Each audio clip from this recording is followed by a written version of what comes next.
Hi எல்லோரும் எப்படி இருக்கீங்க? எல்லாம் நல்லா இருப்பீங்கன்னு நினைக்கிறேன். இன்றைக்கி என்ன பார்க்க போகிறீங்க? நம்ம சேனலில் கத்திரிக்காய் கருவாடு போட்டு குழம்பு தான் நீங்கள் இன்றைக்கி பார்க்க போகிறீங்க. அது ஒரு சிலர் வணக்கி செய்வாங்க. நான் வந்து மிளகா அரைச்சி தான் செய்ய போகிறேன். அதை எப்படின்னு பார்க்க போகிறீங்க. இதுக்கு தேவையான வெங்காயம் தக்காளி எல்லாத்தையுமே கட் பண்ணி அலசி வச்சுக்கணும். கருவாட்டு குழம்புனாவே முக்கியமான விஷயம் கருவாடை நல்லா அலசணும். ஏன்னா அதில் மண் இருக்கும், சின்ன சின்ன எலும்புலாம் இருக்கும். அதனால் 2-3 டைம்ஸாவது அலசி ஆகணும். ஒரு டைம் வந்து சுடு தண்ணியில் போட்டு கொஞ்சம் வெது வெதுப்பாக இருக்கிற தண்ணியில் ஒரு 10 நிமிஷம் போட்டு வச்சிடணும். அதுக்கப்புறம் கருவாடை எடுத்து மறுபடியும் பச்சை தண்ணியில் போட்டு அலசி எடுத்தாவே நல்லா க்ளீன் ஆயிரும்.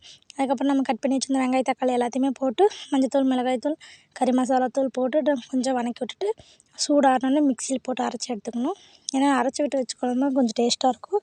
இதில் புளி வேணுங்கிறவங்க சேர்த்துக்குவாங்க, வேண்டானாலும் விட்டுடலாம். நான் புளி போட்டு தான் செஞ்சேன், கொஞ்சம் நல்லாயிருக்குன்னு சொல்லிட்டு. இப்போ தான் நம்ம சேனலை ஃபஸ்ட் டைம் பார்க்குறீங்கன்னா சப்ஸ்கிரைபர் பண்ணி வச்சுக்கோங்க. வீடியோ பிடிச்சிருந்தா லைக் பண்ணி கமெண்ட் பண்ணுங்கள்.